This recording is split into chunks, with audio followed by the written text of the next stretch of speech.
আমি অবস্থান করছি লক্ষ্মীপুর জেলায়। লক্ষ্মীপুর জেলা একটি উপকূলীয় জেলা হওয়ার কারণে লক্ষ্মীপুর সাধারণত বন্যা পরিস্থিতির শুরুতেই মানুষজনের আশপাশ পানিতে ডুবে যায়। যখন বন্যা পরিস্থিতির অবনতি হয়েছে তখন মানুষের ঘরদুয়ার পানিতে ডুবে গেছে, মানুষজন যথেষ্ট বিপদগ্রস্ত আছে।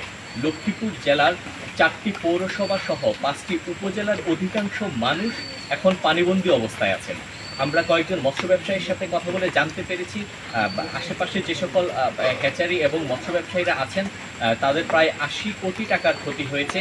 এছাড়াও লক্ষ্মীপুর জেলার 40টি এলাকার মানুষ পানিবন্দী অবস্থায় আছেন। 40টি এলাকার প্রায় 4.5 লক্ষ মানুষ পানিবন্দী অবস্থায় আছেন।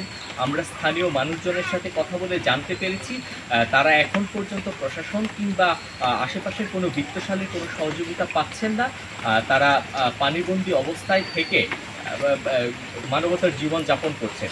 তাছাড়া লক্ষ্মীপুরের আশপাশ অথবা লক্ষ্মীপুর জেলার অধিকাংশ মানুষ কৃষি নির্ভর মানুষ এবং মানুষজন বিভিন্ন কৃষি খামার, পশুপালন সহ হাঁস মুরগি পালন করে অনেক মানুষ জীবিকা নির্বাহ করত। আমরা তাদের সাথে কথা বলে জানতে পেরেছি তারা তাদের গবাদি পশু এবং হাঁস মুরগি নিয়ে যথেষ্ট বিপদগ্রস্ত আছেন। তারা পর্যাপ্ত সাহায্য সহযোগিতা পাচ্ছেন না। বাড়িঘর পানিতে ডুবে যাওয়ার কারণে মানুষ শুকনো খাবার অথবা সাহায্য সহযোগিতা আশা করছেন প্রশাসনের কাছ থেকে। তাছাড়া লক্ষ্মীপুর জেলার কমলনগর, রামগতি এবং রায়পুরের কিছু অংশ একদম উপকূলীয় অঞ্চল হওয়ার কারণে তারা অনেকটা কোমর পানি পর্যন্ত তারা হয়ে থাকার কারণে তারা নিরাপদ আশ্রয় খুঁজছেন। আমরা বিভিন্ন মানুষজনের সাথে কথা বলে জানতে পেরেছি এভাবে পরিস্থিতি চলতে থাকলে তারা বাড়িঘর ছেড়ে নিরাপদ কোনো আশ্রয়ে যেতে হবে। আমরা লক্ষ্মীপুর জেলার কমলনগর এবং রামগতিতে কথা বলে জানতে পেরেছি তারা যথেষ্ট বিপদগ্রস্ত আছেন। তাদেরকে সাহায্য সহযোগিতার মতো এখন পর্যন্ত কাউকে তারা পাচ্ছেন না।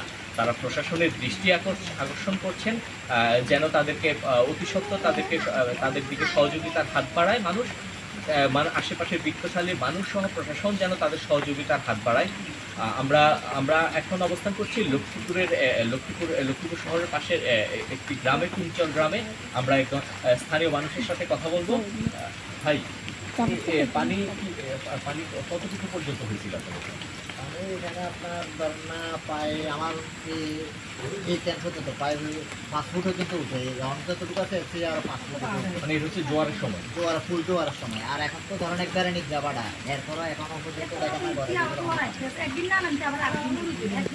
আর এই যে পানি যখন ফুল হয় তখন ওই চৌকি একটার উপর আরেকটা দিচ্ছি, এরপরও মানে থাকা যায় না। এখন ঘরের ভিতরে মাটি নরম হয়ে সব কিছু মানে কাটপিট হয়ে পড়ে যায়, সব কিছু নষ্ট হয়ে গেছে ঘরের ভিতরে।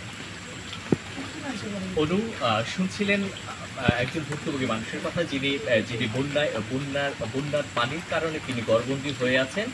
আমরা ওনার সাথে কথা বলে জানতে পেরেছি জোয়ারের সময় পানি অনেক বেশি উঠে যায়, কিন্তু যখন ভাটার সময়টাতে কিছুটা পানি কম থাকে, কিন্তু জোয়ারের পানিতে মানুষজন ঘরে একটি খাটের উপর আরেকটি খাট দিয়ে তখন মানুষ ঘরে থাকতে হচ্ছে।